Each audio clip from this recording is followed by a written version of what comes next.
Elisabeth Fétizon nous parle aujourd'hui de l'origine du nom d'un objet très présent dans la vie de nos téléspectateurs masculins, mais voyez plutôt.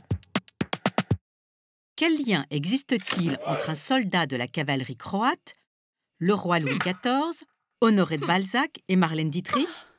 Ce qui rassemble ces personnages très différents tient en 7 lettres, la cravate, en allemand, die Krawatte.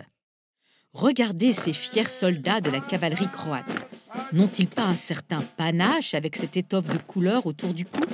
Si c'est pour leur valeur militaire que le roi Louis XIII recrute ses cavaliers croates comme mercenaires de l'armée française, c'est pour leur foulard que la cour de Louis XIV va les remarquer. À l'heure où le jabot règne en France, cette étoffe nouée sur le devant avec les 2 extrémités qui pendent est du jamais vu. Ah, c'est croate, c'est rvat! Quelle élégance, quelle originalité, mais quelle langue difficile à prononcer et quelle belle occasion de franciser un mot étranger. Rvat va donc se transformer en kvat, qui va lui-même donner le mot cravate. Apparaît alors le mot Royal Cravate, donné par Louis XIV au régiment de cavalerie croate de l'armée française. Tandis que le Royal Cravate se bat pour la France, la cravate, elle, part à la conquête de la cour de Versailles et des Parisiens. Chacun rivalise d'audace et d'élégance, on ajoute des dentelles à la large bande de lin ou de coton, on agrémente le nœud de ruban de soie multicolore, et à cette course à l'élégance, c'est bien sûr le roi Soleil qui gagne. Tout le monde n'a pas le privilège de pouvoir engager un cravatier pour choisir chaque matin cet accessoire et l'ajuster.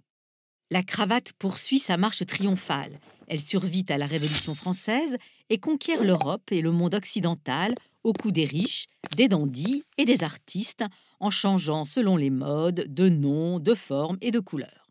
Tant vaut l'homme, tant vaut la cravate, écrit alors Honoré de Balzac. L'ère industrielle amène une révolution dans le petit monde de la cravate avec un nouveau modèle, la régate. Adieu les nœuds compliqués, la cravate devient plus fonctionnelle, plus longue et plus étroite. C'est le premier acte de l'histoire de la cravate moderne.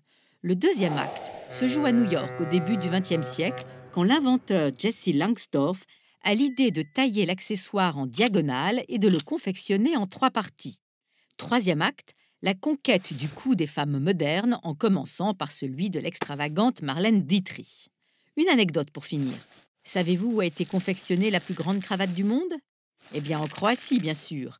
Le 18 octobre 2003, la très sérieuse Academia Cravatica a fait nouer autour des arènes romaines de Pula une cravate rouge de 808 mètres de long et de 25 mètres de large.